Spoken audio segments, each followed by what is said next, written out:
ఏకాదశి పర్వదినాన లక్షలాది మంది భక్తులు మరి యొక్క తిరుపతికి వస్తారనే ఆలోచనతో వాళ్ళందరికీ కూడా ఎటువంటి ఇబ్బంది కలగకూడదు అనేటువంటి ఉద్దేశంతో వాళ్ళకి సమయాన్ని కేటాయించే విధంగా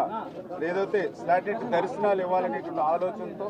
మరి 10, 11, 12 3 తేదీల్లో కూడా ఇస్తామనే ప్రకటన ఏదైతే టీటీడీ నుంచి రావడం జరిగిందో దానికి ఒక రోజు ముందుగానే అటు కర్ణాటక, తమిళనాడు, మన ఆంధ్ర నుంచి పెద్ద ఎత్తున లక్షలాది మంది భక్తులు తరలి రావడంతో మరి అక్కడ అనుకోనటువంటి విధంగా మరి ఒక ఆమెకు అస్వస్థతకు గురవడంతో ఆవిడ్ని ఆసుపత్రికి పంపించాలనేటువంటి ఆలోచనతో మరి గేటు కొద్దిగా ఓపెన్ చేయడంతో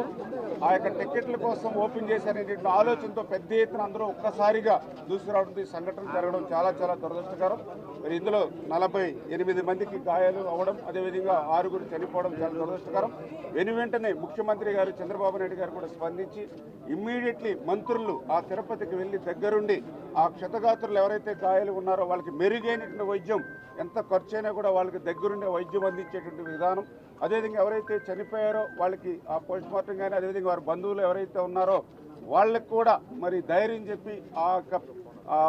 చనిపోయినటువంటి వ్యక్తి మరి ఆ యొక్క కుటుంబానికి చేరేంత వరకు కూడా దగ్గరుండి పర్యవేక్షణ చేయమని ఏదైతే ముఖ్యమంత్రి గారు ఆదేశాలు ఇచ్చారో దాని ప్రకారం ఈరోజు మంత్రులు కూడా వచ్చి దగ్గరుండి పర్యవేక్షణ చేస్తున్నామని చెప్పి తెలియజేసుకుంటూ మరి ఖచ్చితంగా ఏదైతే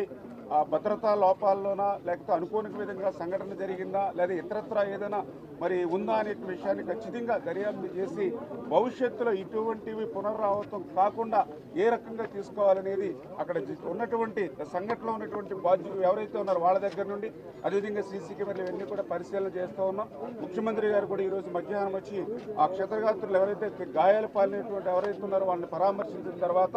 మరి టీటీడీ తోటి అదేవిధంగా అధికారులతో కూడా రివ్యూ చేస్తారు కాబట్టి ఆ రివ్యూ ద్వారా తదుపరి చర్యలు కూడా తీసుకుంటామని చెప్పి మీ ద్వారా తెలియజేస్తాం.